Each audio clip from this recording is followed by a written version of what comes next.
I'm Ava Mitchell, 31, and the night my parents called me selfish was the night I learned just how far family can go to take what's yours. When I refused to hand over my $2.3 million lake house to my sister, they didn't argue, they plotted. A week later, I discovered they were planning to forge my signature and steal everything I'd built. I could have confronted them quietly, but instead I waited. And when the entire family gathered to celebrate their perfect values, I pressed play on a secret recording that exposed the truth and shattered the image they'd spent a lifetime protecting. The water looked like glass that morning, smooth, still, too perfect to last. I remember standing on the deck of my lake house, coffee steaming in my hand, and thinking that peace like this should have felt like victory. It didn't. It felt like waiting for a storm that had already chosen its path. The house stood on the edge of Lake Marion, tall glass windows reflecting sunlight like a mirror against the pine trees. It was mine, fully paid for, every inch of it earned through years of late nights, contracts, and sacrifices that left me with gray strands before 30. $2.3 million of quiet. I thought it would buy me respect. Instead, it bought me resentment. My parents arrived the next day, unannounced as usual. My mother's heels clicked against the polished oak floor before I could even say hello. She gave the place a single sweeping glance, like she was inspecting a crime scene rather than her daughter's home. My father trailed behind her, arms crossed, his silence heavy and deliberate. "It's too big for one person," she said, setting her purse down as if claiming territory. "You don't even swim, Ava." I knew that tone, the one coded in concern but sharpened by envy. I smiled, pretending not to hear the judgment laced in every word. "Maybe I'll learn," I said. She looked at my father, a silent exchange passing between them before she turned back to me. "You should give it to your sister. She needs a place to start over after the divorce. It would be the right thing to do." The words landed like a slap. I laughed, quietly, the way people do when they think they misheard. "Give her my house? The one I bought." "Don't be selfish, Ava," my father said. "Family comes first. You have enough." She's struggling. She's struggling because she cheated on her husband and lost the settlement," I snapped. "I'm not fixing her mess." Their faces hardened, a mask of disappointment replacing the polite facade. My mother folded her arms, shaking her head. "We didn't raise you to be so cold. Money's changed you." The irony of that statement burned worse than the coffee in my throat. Money hadn't changed me. It had simply revealed what they expected me to provide once I had it. By the end of their visit, I was the villain, the selfish daughter, the ungrateful one who forgot her family's sacrifices. I watched their car disappear down the gravel drive, a cloud of dust rising in their wake, and for the first time, the lake house didn't feel like a dream. It felt like bait. A week later, my phone buzzed in the middle of a late-night storm. My Aunt Grace's name flashed across the screen. She never called. Her voice trembled through the speaker. "Ava, I don't know how to say this, but I overheard your parents and Claire talking." My heart stuttered. "Talking about what?" "They were at dinner here last night," she said. "Your mother said she had a plan to help Claire get what she deserves. They were talking about your signature, how your father could get access to the property documents. Ava, they want to transfer your house to Claire's name. They were laughing about how you'd come crawling back when you had nothing." The air went thin. I stared out at the rain hitting the windows, every drop echoing like a countdown. "Are you sure?" I whispered. I wish I wasn't. But I heard every word. "I'm sorry." I thanked her, though the word felt hollow. After the call ended, I sat in the dark, the storm outside twisting through the trees, thinking about every conversation I'd ever had with my parents. Every smile, every subtle jab, every time they reminded me that family comes first. They weren't just disappointed in me. They were plotting against me. I didn't confront them. Not yet. Instead, I waited. I played their game. I let them believe I was still naive enough to trust them. A week later, the invitation arrived. Family gathering, Saturday night. Celebration of togetherness. The words glared from the card like a bad joke. It was my mother's handwriting, delicate and pristine, the same handwriting she'd used on every guilt-laced birthday card of my childhood. That was the night I decided they'd see what togetherness really looked like. The day of the party, I dressed carefully, black silk dress, gold earrings, the kind of armor that made people underestimate your intent. My sister Claire arrived first, her smile too wide, her hug too long. "Still living the dream," she said, her tone as sweet as spoiled fruit. "Still chasing it," I replied. The house filled fast, uncles, cousins, old family friends. Laughter floated through the air like perfume, masking the tension underneath. My parents moved through the crowd, shaking hands, their image polished and perfect. To everyone else, they were the kind of parents who'd built everything from love and discipline. The kind people admired. The kind people never questioned. But I had a secret now. Hidden in my clutch was a recording, a 3-minute conversation captured by my aunt's smart speaker, one she'd quietly saved and sent to me the day after her call. It wasn't just proof. It was a confession. I watched them that night, the way my mother clung to my sister's arm when someone mentioned my success, the way my father raised his glass when someone joked about golden children. Every word, every glance sharpened the blade I'd been holding back. When dinner ended, my mother stood to speak. "We're just so proud of our family," she began, voice warm, rehearsed. "No matter what happens, we've always stood together. That's what makes us strong." I let her finish. Then I stood. "Actually," I said, calm, steady, "I think everyone should hear something. A little reminder of what family really means." All eyes turned toward me. I walked to the front of the room, my heels echoing across the floor. I connected my phone to the projector, one touch, one heartbeat, and pressed play. The sound filled the hall instantly. My mother's voice first, smooth and venomous. "Once we get the deed, she'll have nothing left. She'll come crawling back." A ripple of confusion moved through the crowd. Then my father's voice followed, sharp, impatient. "Keep her calm until it's done. We'll say it's a clerical error if she finds out." Silence fell. My sister's face drained of color. My mother froze, her lips parting, but no sound coming out.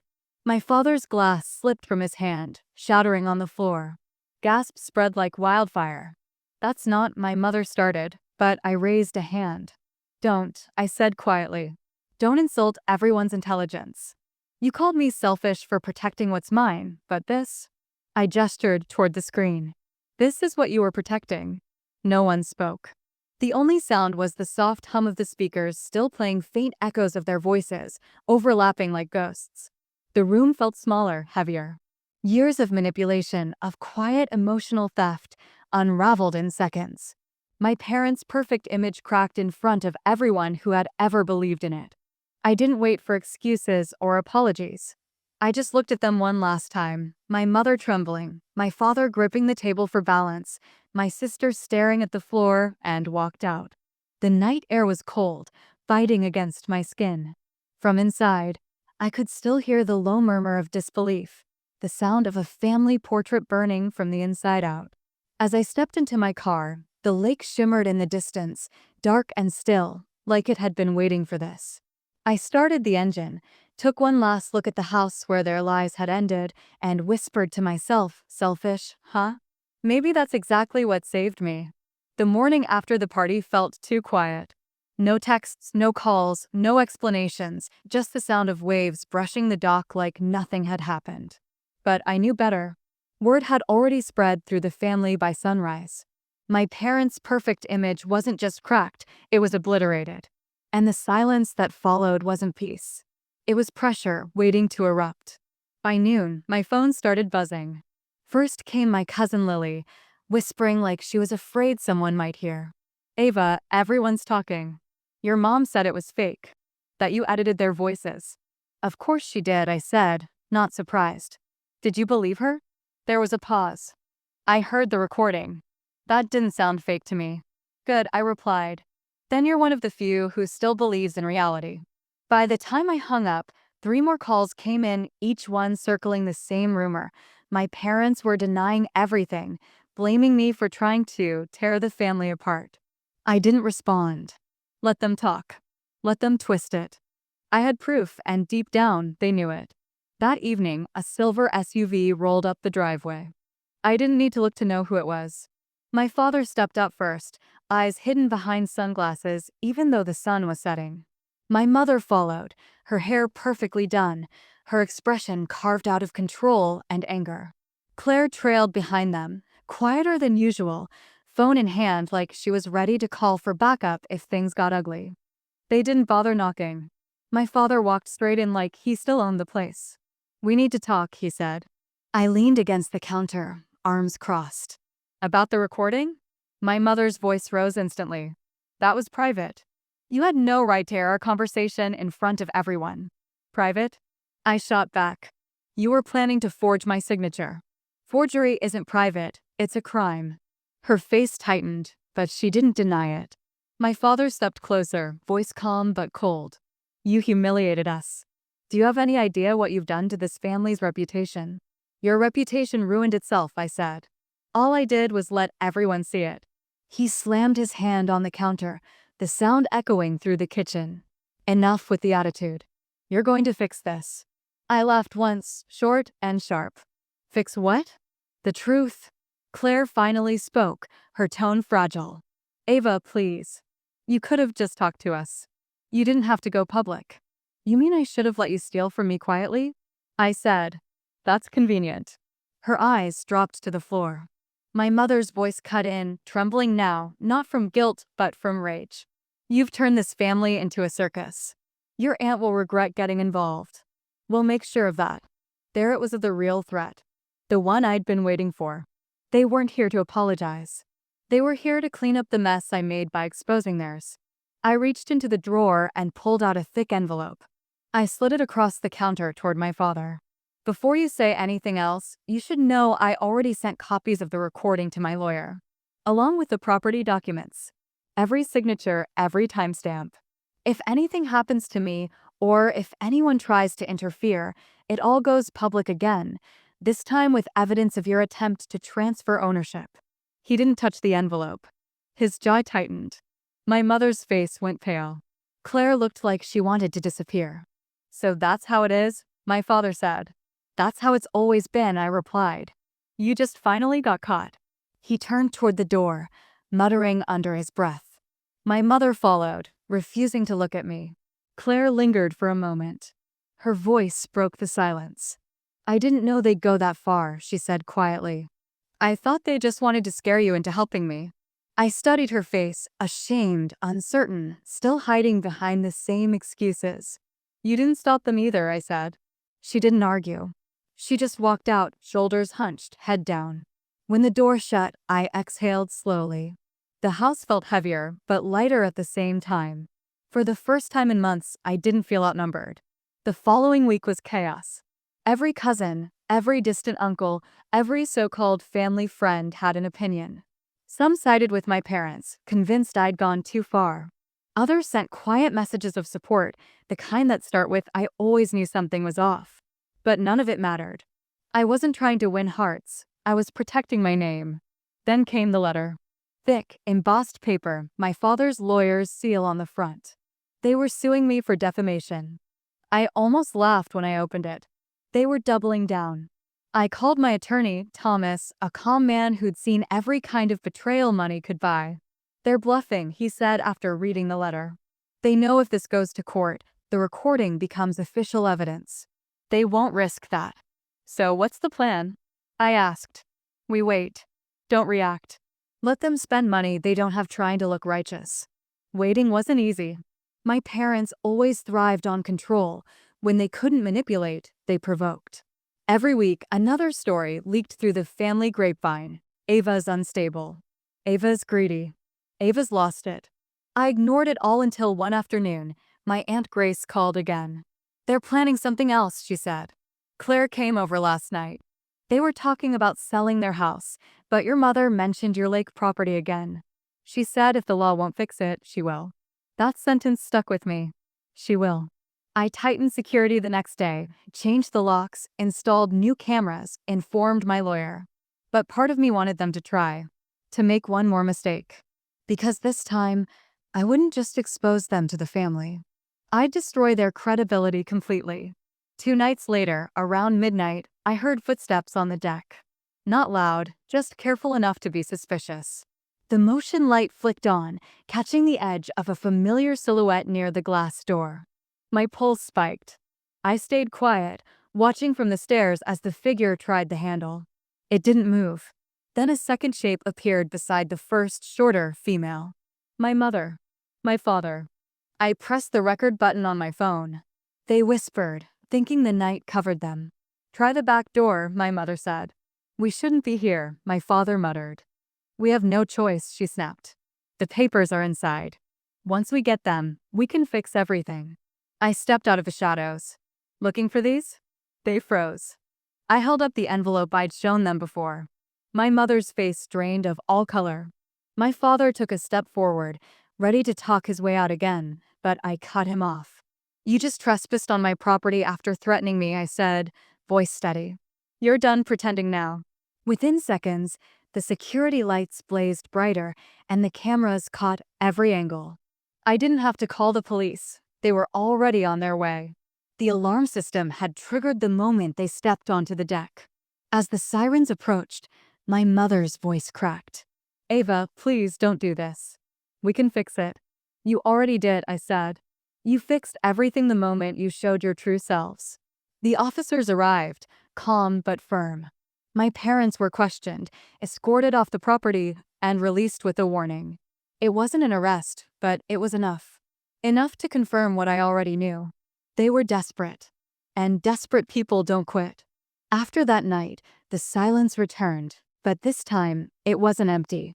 It was the kind that comes when the other side realizes they've lost control. My parents disappeared from social gatherings. Claire moved out of state. The rest of the family avoided mentioning any of it, like pretending could erase what happened. But something still felt unfinished. Because deep down, I knew my mother wasn't done yet. Her pride wouldn't let her lose quietly. She'd try again, just in a different way. And when she did, I'd be ready. I walked out onto the deck as the sun sank below the trees, the lake glowing orange in the reflection. For the first time, I didn't see the house as something I needed to defend. It wasn't a trophy anymore. It was a reminder of every line I'd drawn and every person who'd tried to cross it. My phone buzzed once more. An unknown number. I hesitated, then answered. "Ava," a voice said softly. "My mother. You think you've won. But you don't know the whole story yet." The line went dead before I could respond. The call from my mother echoed in my head for days. "You don't know the whole story yet." It wasn't a threat, it was bait. She wanted me to panic, to wonder what cards she still had hidden. But I wasn't the same person who'd let her guilt dictate every move. This time, I decided to let her show her hand. I told no one about the call. I went about my week like everything was fine, meetings, morning runs, grocery trips, all routine. But every night, I checked the cameras twice, scanned the drive, and kept my phone close. On the fifth night, something finally happened. An envelope slid under my front door. No return address, no handwriting on the front, just a single flash drive inside. I plugged it into my laptop, half expecting another one of their schemes. But what played on screen wasn't what I expected. A video. My sister Claire, sitting in her car, tear-streaked and shaking. "Ava, they're planning something worse," she said, glancing around as if she was being watched. "Mom hired someone to access your financials. She said if she can't get your house, she'll take your money. Dad doesn't even know. She's gone too far." The screen went black. For a moment, I couldn't breathe. My mother wasn't bluffing, she was escalating. I called my lawyer, sent him the video, and by morning, he had already tracked the digital trail. Someone had indeed attempted to access my accounts 2 nights earlier. The attempt failed, but the location traced back to a city 2 hours away, where my parents lived. Thomas leaned back in his chair during our meeting. "This isn't about property anymore," he said. "It's financial fraud. If you want to end this, you need to file charges." Filing against my own parents sounded final, like cutting the last thread of blood between us. But looking back at everything they'd done, the manipulation, the lies, the break-in, I realized the thread had already been severed. "Do it," I said. Within days, the case moved fast. The bank flagged their accounts. My lawyer filed an official report, including the new video from Claire. And then the inevitable happened. My mother showed up again. It was early evening, rain pouring so hard it blurred the trees outside. I opened the door before she could knock. She looked different this time, no makeup, no poise, just exhaustion wrapped in denial. "You don't have to do this," she said, voice cracking. "I was just trying to help Claire. We were desperate." "Desperate doesn't excuse fraud," I said quietly. "You tried to ruin me because I said no." Her eyes darted to the camera mounted above the door. "You're recording this, aren't you?" "Yes," I said.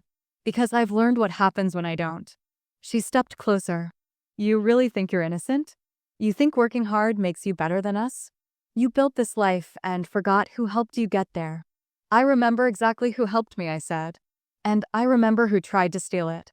Her expression shifted, anger first, then something like defeat. For the first time, she didn't have another manipulation ready. She turned toward her car, stopped halfway, and said without looking back, "You'll regret turning your back on family." "I already did," I replied. She left without another word. The next morning, the police contacted me. The investigation had uncovered evidence linking her to the attempted account breach. My father, apparently, hadn't known. He left the house days earlier, tired of her schemes. When the officers arrived at her home, she didn't resist. She just said, "My daughter made me do it." News traveled fast. My relatives who once whispered about me were suddenly quiet. The same people who doubted me now acted shocked. I didn't bother responding. Some truths didn't need explaining anymore. Claire called later that night. Her voice trembled. "I didn't know she'd go that far, Ava." "I swear." "I believe you," I said. And I meant it. She'd been a pawn too, weak, but not malicious. She hesitated. "She's being charged, isn't she?" "Yes." A long pause followed. "What happens now?" "Now," I said, "it ends." Months passed. The legal process dragged on, but I stayed out of the courtroom drama. My lawyer handled everything. My mother accepted a plea deal, financial restitution, probation, no prison time. I didn't protest it. Punishment wasn't what I wanted. I wanted peace. One afternoon, I drove back to the lake house after everything settled. The air was still, sunlight glinting off the water. I walked down the dock, feeling the wood creak beneath my feet, and for the first time since buying it, I didn't feel like I had to defend it. A letter arrived in the mail a few weeks later. No return name, just simple handwriting on the front. Inside was a short note from my father. "Ava, I'm sorry for everything. I should have stopped her. I know you won't forgive us, but I hope you'll at least move on. Take care of yourself." I folded the letter, stared at the lake, and let it sink in that maybe that was as close to closure as I'd ever get. The house no longer symbolized defiance or fear, it was just home. I'd fought for it, protected it, survived through the people who wanted to destroy it.